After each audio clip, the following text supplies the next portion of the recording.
Finalmente, a sé de Pedro está vacante. Josep Ratzinger deixou de ser papa, en este momento atópase en Castel Gandolfo, nunha vila ao sur de Roma, onde permanecerá 2 meses antes de retirarse a súa definitiva residencia dentro do Vaticano. Ás 8 da noite, os guardas suizos, os encargados de velar pola seguridade do Papa, abandonaron as estancias nas que se atopa o Papa emérito á espera de que se haya elexido o seguinte sucesor de Pedro, a próxima persoa a que deberán protexer. Estas foron as imaxes do peche da vila de Castel Gandolfo, o lugar onde agora mesmo atópase Bieito XVI, o Papa emérito.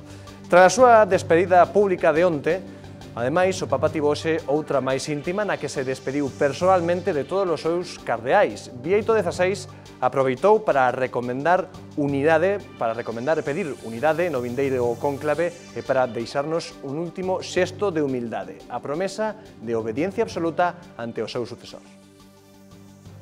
Onte na Praza de San Pedro, ante milleiros de persoas, o Papa tivo palabras de agradecemento para os bispos e cardeais que o acompañaron durante o seu pontificado, pero hoxe no seu último acto de despedida foi a curia que quixo darlle as grazas a Bieito XVI por estes 8 anos de pontificado.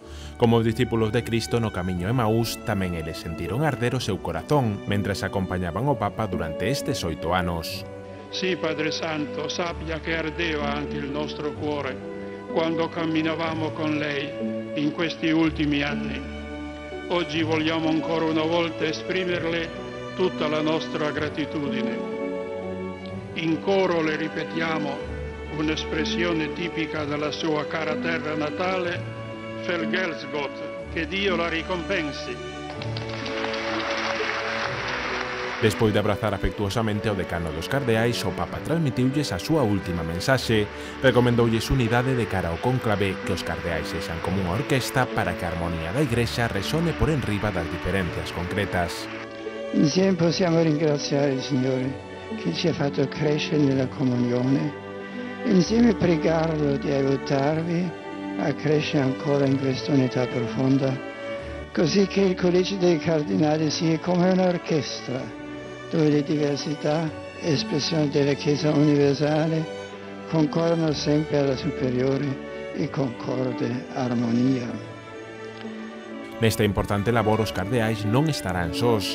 Dende o seu retiro, o Papa emérito rezará por eles para velos iluminados polo Espírito Santo. E continuerò ad essere vicino con la preghiera, specialmente nei prossimi giorni, affinché siate pienamente dolci le azioni dello Spirito Santo nell'elezione del nuovo Papa, che il Signore vi mostri quello che è voluto da Lui.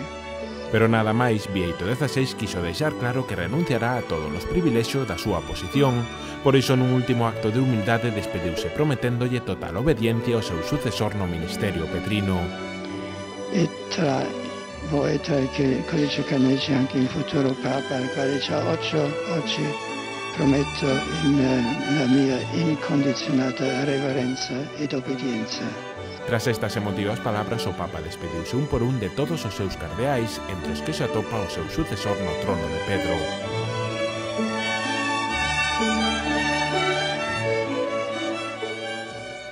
A pequena vila de Castel Gandolfo, a uns 25 kilómetros ao sur de Roma, será o lugar onde resida Bieito XVI durante 2 meses tras o seu retiro.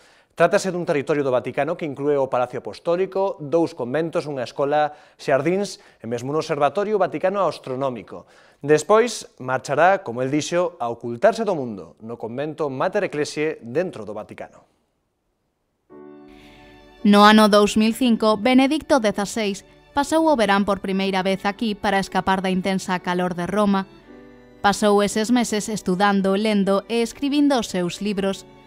Pasar as vacacións en Castel Gandolfo é unha tradición que se remonta ao 1626 co Papa Urbano VIII. A residencia de verán dos papas tivo un uso moi particular durante a Segunda Guerra Mundial. O Vaticano era un país neutral e iso permitiu ao Papa Pío XII refuxiar en Castel Gandolfo a uns 12.000 xudeus. Durante ese tempo, o apartamento papal estaba reservado para as mulleres que desen a luz. Polo menos 40 nenos naceron aquí. Dende hoxe, Castel Gandolfo volve a entrar na historia recente xa que será a primeira residencia do Santo Pai unha vez deixe de ser Papa. Xa en abril, Benedicto XVI volverá ao Vaticano, onde vivirá no mosteiro Mater Ecclesiae, xunto coa chamada familia pontificia, a cal lle acompañou durante todo o seu pontificado. O edificio está aínda en obras, pero será moi sinxelo. O mosteiro construíuse nos anos 90 durante o pontificado de Xoán Paulo II para que as monsas de clausura puidesen ter un lugar onde rezar pola Iglesia dentro do Vaticano.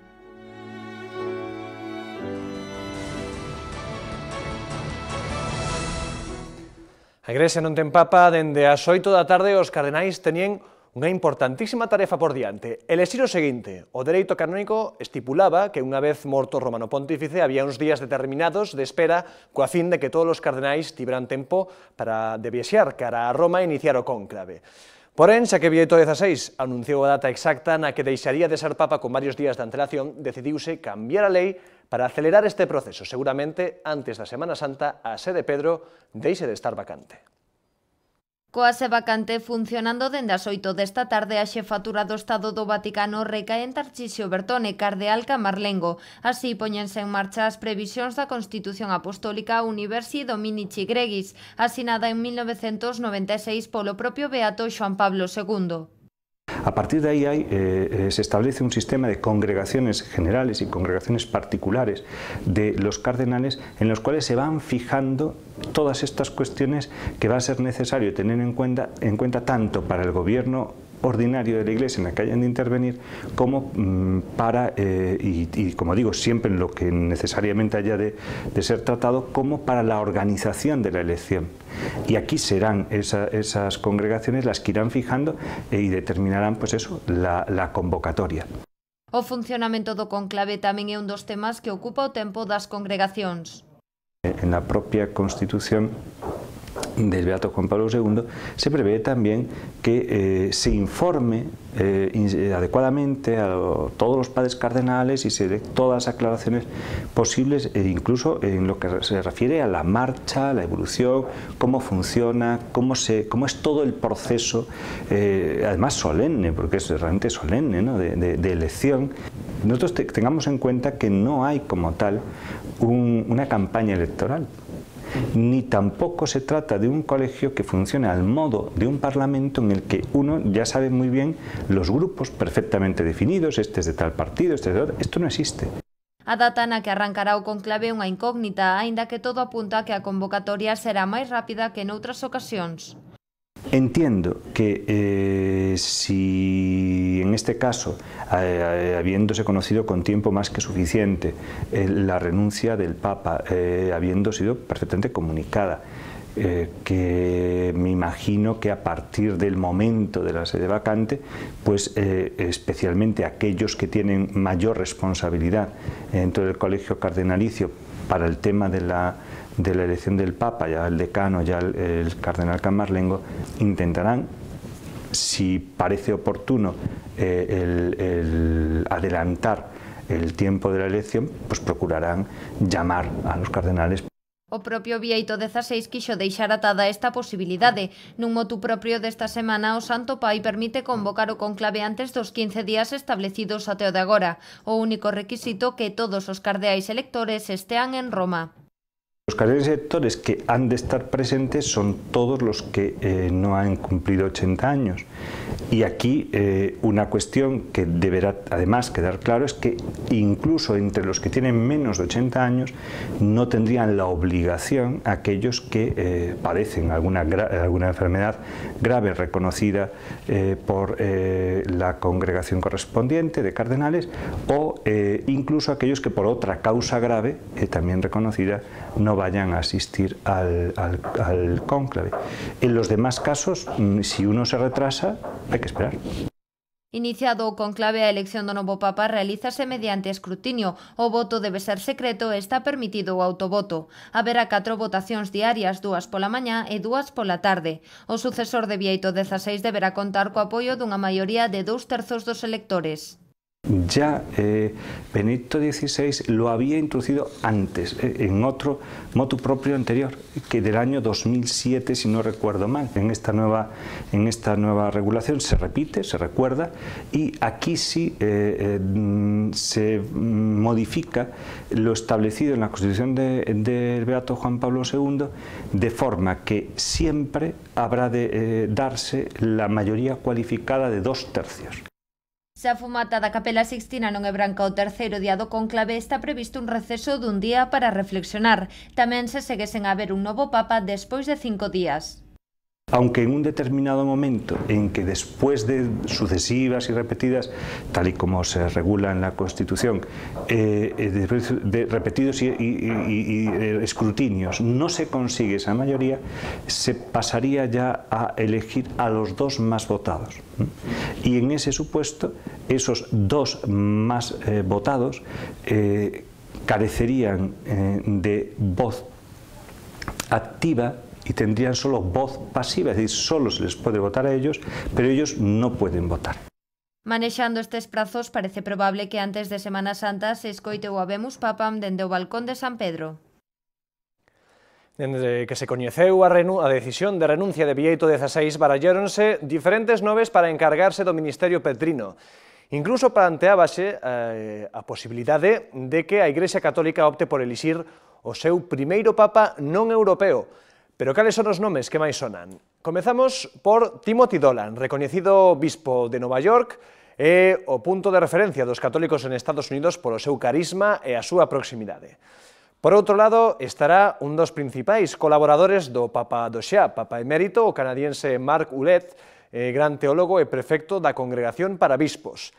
A posibilidade con máis peso de América Latina é o dilo Pedro Scherer, cardeal e arcebispo de Sao Paulo, a diocese con máis católicos do mundo.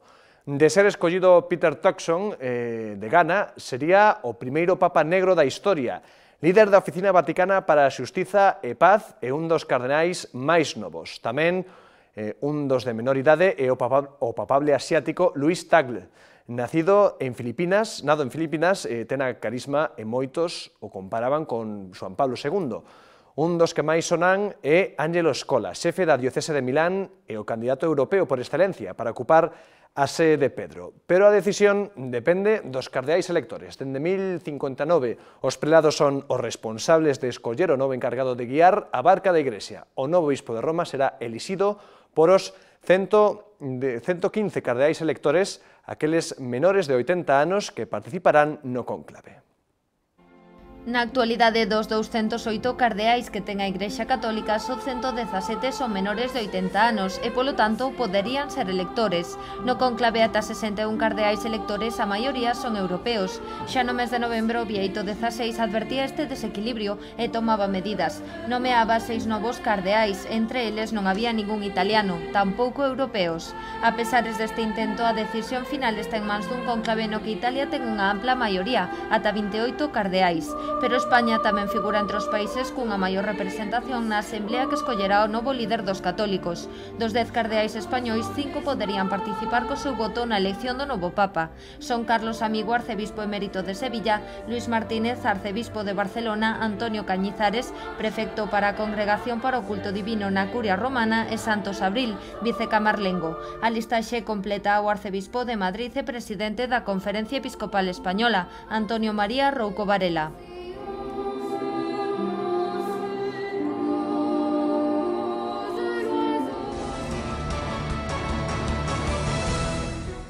Ainda non está claro cantos serán os cardeais que elixan o seguinte sucesor de Pedro, porque en principio son 117, pero hai 2 que aínda non han confirmado, ou mellor dito, por motivos de idade é moi probable que finalmente non acudan ao cónclave, por iso finalmente poderán ser 115 os cardeais que elixan o Papa. Entón, nos pasamos a Galicia. Voltamos aquí a nosa comunidade para falar do arcebispo de Santiago, Monseñor Julián Barrio, que estivo presente onte na audiencia xeral. Viaxou ata Roma para vivir xunto con Bieito XVI os derradeiros momentos do seu pontificado.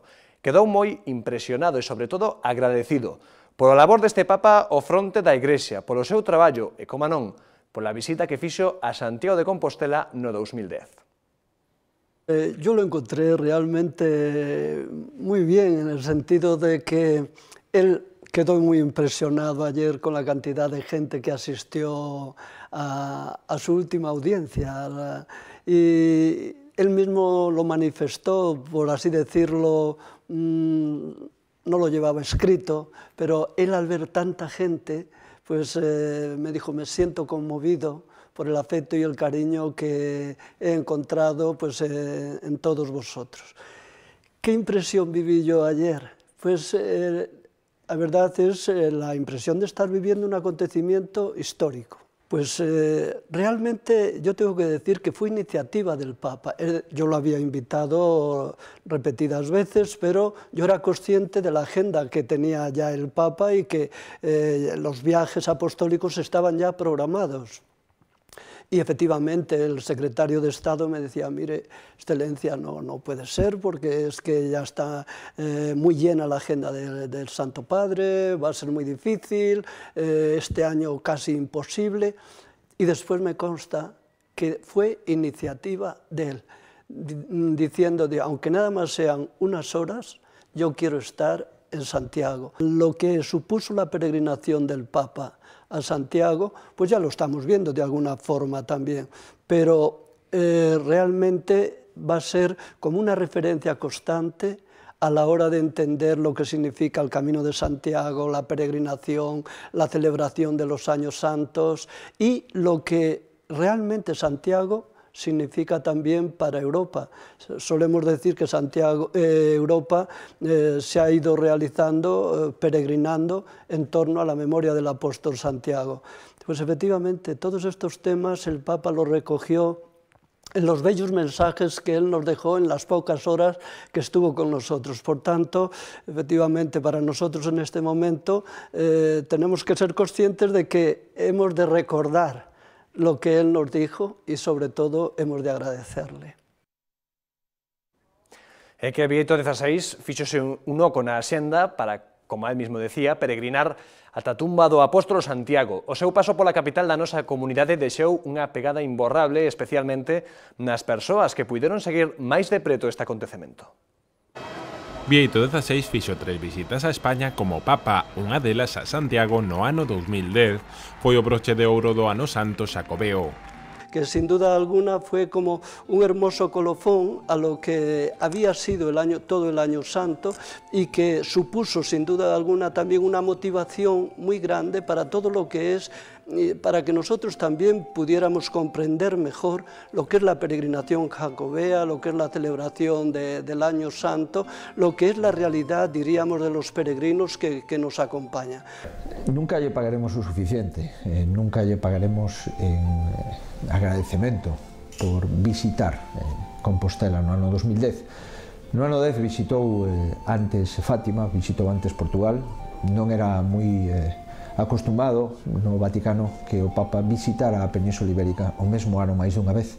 Rompeu, excepcionou o Xacobeo 2010 das prácticas habituais do Vaticano visitando España, visitando Portugal e España 2 veces o mesmo ano. Foi unha visita breve pero suficiente para respaldar a importancia do ano xacobeo e así subliñar a súa capacidade evangelizadora.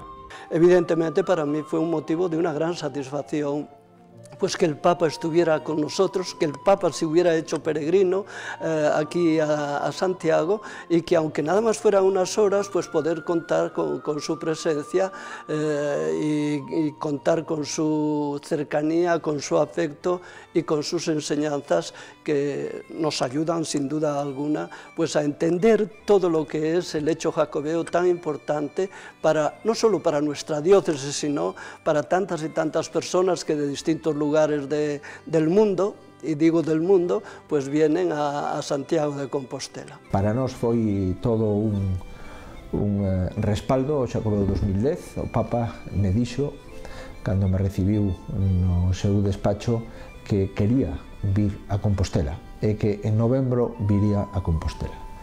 Con esas simples frases, pois acreditaba o interés que tiña o Papa por coñecer a Catedral de Santiago, coñecer o feito xacobeo, a peregrinación de máis de 1000 anos e de celebrar e concelebrar unha misa histórica na Praza do Obradoiro. A peregrinación do Papa alemán a Compostela subliñou a importancia que ten para a recristianización os eventos surdidos dende a piedade popular. No deja de ser curioso, y no sé si lo hemos subrayado suficientemente, por lo menos nosotros los clérigos de esta diócesis, que cuando el pasado día, no recuerdo exactamente, del mes pasado, el Santo Padre inició el año de la fe, hablando de la nueva evangelización, citó un hecho concreto como factor de nueva evangelización, y precisamente el Camino de Santiago. Polas cousas visibles chégase ás invisibles. Por eso se fixeron as catedrales, se doraron os órganos, se crearon as procesións da Semana Santa, porque esa é a fe popular, esa é a fe que a xente practica e a través dela entende algo, por decirlo de alguma maneira. Tense chamado ás veces as procesións da Semana Santa como un catecismo ambulante, non? Pois, algo así, non? Pois unha peregrinación é un catecismo ambulante, non só pola meditación que fai que na fai, non é un acto individual solo, senón porque está chea de construcións de fe, de solidaridade, hospitales, hai iglesias, e hai a sensación do camiño, e hai a sensación de camiñar xuntos, de que outras persoas axudan a facer ese camiño. Creo que se trata de volver un pouco cara a ese lado, que, por decirlo de alguma maneira, é máis visible, máis solemne e máis colectivo. A pesar de que Santiago xa foi visitada en 3 ocasións pola máxima autoridade da Igrexa, podelo ver tan de preto é unha oportunidade a que non todos os fiéis teñan acceso, salvo algúns privilexiados. Isidro García Tato, por exemplo, foi alumno de Bieito XVI na Universidade de Ratisbona. A mí me llamaba la atención, claro, yo tenía dificultades con el alemán, entonces en el momento en que veía que alguien hablaba relativamente bien alemán, pues vamos, me volcaba a escucharlo. Un dominio de la lengua alemana que es, digamos, casi de poeta, y después un profundísimo sentido religioso. Verlo decir misa en los coloquia, en los overseminari que teníamos, porque claro, también conllevaba las sesiones que teníamos de overseminari, los mensuales, pues comenzaban con una misa que siempre presidía y celebraba él. Aquello era, digamos, era reconfortante y edificante. Os demais, pola contra, tiveron que esperar a visita do Papa alemán a Santiago. No Seminario Maior puideron vivir este encontro moi de preto. El haberle tratado así de cerca ayuda mucho ahora a la hora de escucharle, de leerle, ¿no? Porque, bueno, pues porque el contacto personal es muy importante. Pero encantado de poder saludar al Papa, porque tuve la oportunidad de saludarlo y lo vimos como un abuelo, con unha persona llena de ternura. Chamame a atención moito a mirada de Benedicto XVI, ante parecía así un hombre cansado e maior, pero sobre todo tiña unha vista, unha mirada moi viva, non? E ao mesmo tempo moi profunda, parece que miraba que automáticamente ao mirar que se daba conta de todo, non? Así as cousas, Santiago non volverá a recibir unha segunda visita do Papa alemán, tal e como fixo Son Pablo II. Haberá que esperar o 2021 no vindeiro ano santo Xacobeo. O próximo Papa xa ten a invitación sobre a mesa. Bueno, o próximo ano Xacobeo é no ano 2021, por lo tanto, vamos a ter Papa no ano 2013, novo Papa no ano 13, quedan 7, 8 anos para que eso se poda producir, o lóxico, por que non, que o Papa do ano 13 poida vir a Compostela no ano 21. Eso sería o obxectivo de calquer presidente da Xunta, de calquer goberno da Xunta que este no ano 21 por decisión dos galegos. E, por lo tanto, seguro, estou convencido que entre todos vamos a axudar ao presidente da Xunta que este no ano 2021 a que o Papa volva outra vez a honrarnos con esa visita ao ano santo Xacobeo, ese feito que é o precedente á construción da Unión Europea, que é o feito da peregrinación dende todos os lugares de Europa e boa parte dos lugares do mundo, e aquí a Santiago, a Catedral de Santiago, a Apóstolo Santiago, a Compostela e a Galicia. As outras dúas visitas de Bieito XVI como Papa a España foron a Valencia no 2006 e a Madrid durante a Xornada Mundial da Mocidade no 2011. Como cardeal xa tiña visitado o noso país en 6 ocasións. España foi o país máis visitado por este Papa alemán e precisamente a súa visita a Santiago non estivo exenta de polémica. O pontificado de Bieito XVI coincidiu na súa meirande parte co goberno de José Luis Rodríguez Zapatero. Foi un período convulso para a Igrexa española, no que se instauraron leis contrarias á doutrina católica. Ratzinger denunciou a perda de identidade cristiá que asola a España e Europa, e precisamente en Santiago reafirmou a mensaxe europeísta que Xoán Pablo II fixera case 30 anos antes. Yo, obispo de Roma y pastor de la Iglesia Universal, desde Santiago, te lanzo, vieja Europa, un grito lleno de amor. Vuelve a encontrarte. Sé tú misma. Descubre tus orígenes. Aviva tus raíces. Revive aquellos valores auténticos que hicieron gloriosa tu historia y benéfica tu presencia en los demás continentes. O Papa concluiu a súa visita á capital galega cun forte apelo a Europa. Lamentou que ao longo do século XIX se difundise a idea de que Deus é enemigo do home e da súa liberdade. Explicou que só cando se recoñece o home como fillo de Deus se respeta a súa liberdade. Dios es el origen de nuestro ser, el cimiento y cúspide de nuestra libertad, no su oponente. ¿Cómo es posible que se haya hecho silencio público sobre la realidad primera y esencial de la vida humana? Ademais, avisou de que as sociedades que non consideran os demais homes fillos de Deus ameazan a dignidade da persoa, marxinan e incluso asesinan os máis débiles e pobres. Dejadme que proclame desde aquí la gloria del hombre, que advierte de las amenazas a su dignidad por el expolio de sus valores y riquezas originarios, por la marginación o la muerte infligidas a los más débiles y pobres. No se puede dar culto a Dios sin velar por el hombre, su hijo, y no se sirve al hombre sin preguntarse por quién es su padre y responderle a la pregunta por él. La Europa de la ciencia, de las tecnologías, la Europa de la civilización y de la cultura, tiene que ser a la vez la Europa abierta a la trascendencia. Con esta misa concluiu a breve visita de Bieito XVI a Santiago de Compostela. Durou só 9, pero foi suficiente para desencadear unha acollida entusiasmada.